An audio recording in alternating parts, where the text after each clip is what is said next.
Hello, welcome to another episode of Math Now. And today our topic will be on numeral system. So let's get down to business. Number systems.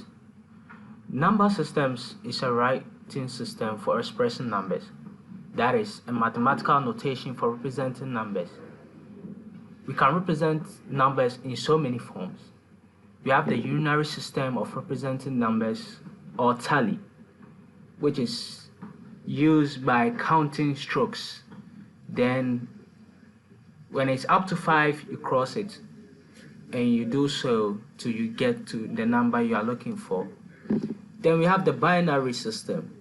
The binary system, also known as base 2, has 2 digits, which are used for representing numbers.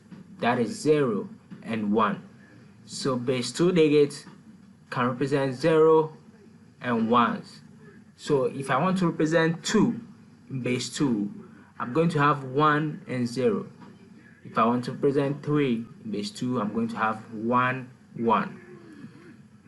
It deals with only 2 digits. So if you want to represent a number above 0 and 1, you just have to convert it into base 2 so that it will be possible for you to convert to base 2. Then we have the decimal system, the decimal or binary system, which deals with 10 digits. That's from 0 to 9. And this decimal system is what we normally use in our everyday life for calculating our mathematics and writing every mathematical questions and answers and equations all together. Then we have different types or different numbers. We have the natural numbers. The natural numbers in mathematics are the numbers are those used for counting and ordering.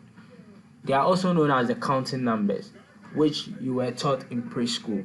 That is 1, 2, 3, 4, 5, 6, 7, 8, 9, up to infinity.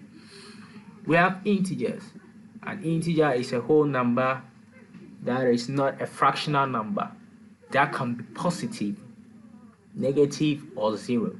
Examples of integers are negative 5, 1, 5, 8, 97, and 3043. There are so many integers.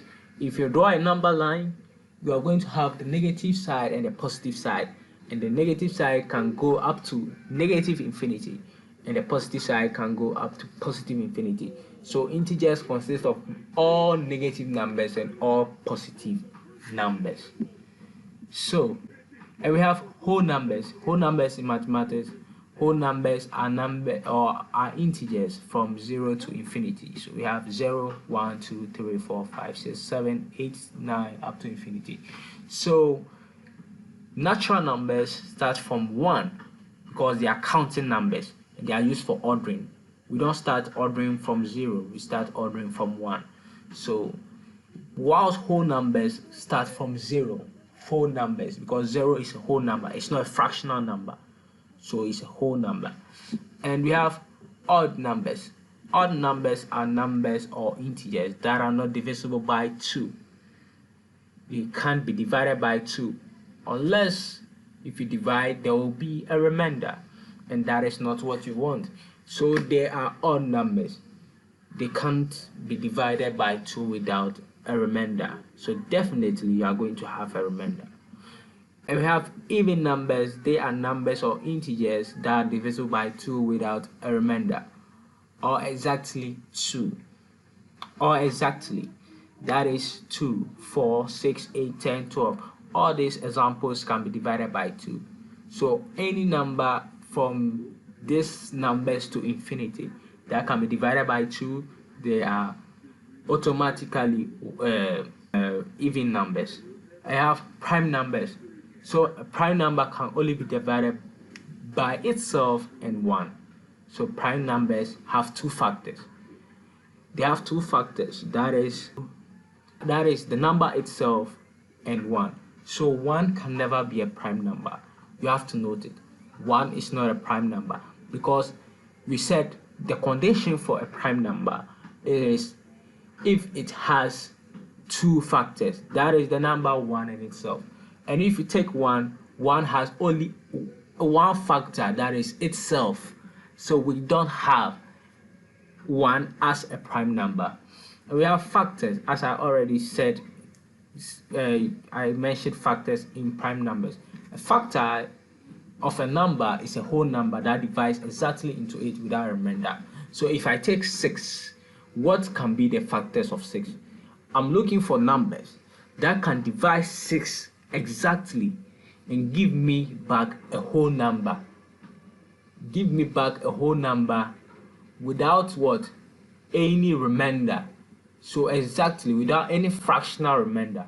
So if I'm looking for the factors of 6, I'm going to have 1, 2, 3, and the number 6 itself.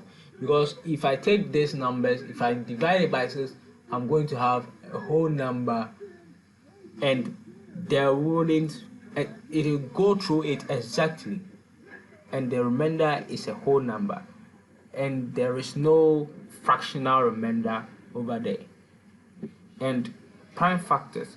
A prime factor is a factor that is a prime number. So as I already made the example of 6, so taking 6 as a number, I have to look for the factors. If I look for the factors 1, 2, 3, and 6, these 4 factors, which of these numbers are prime numbers? That is 2 and 3. They are the only prime numbers in the factors of 6. So automatically they are called prime factors, because if I take these factors of 6, that is 2 and 3, if I check their condition for primeness, it will be true, because they have only 2 factors. That is, 2 has 2 and itself, and 3 has 3 and itself. So that makes them prime factors. So if you get any number from let's say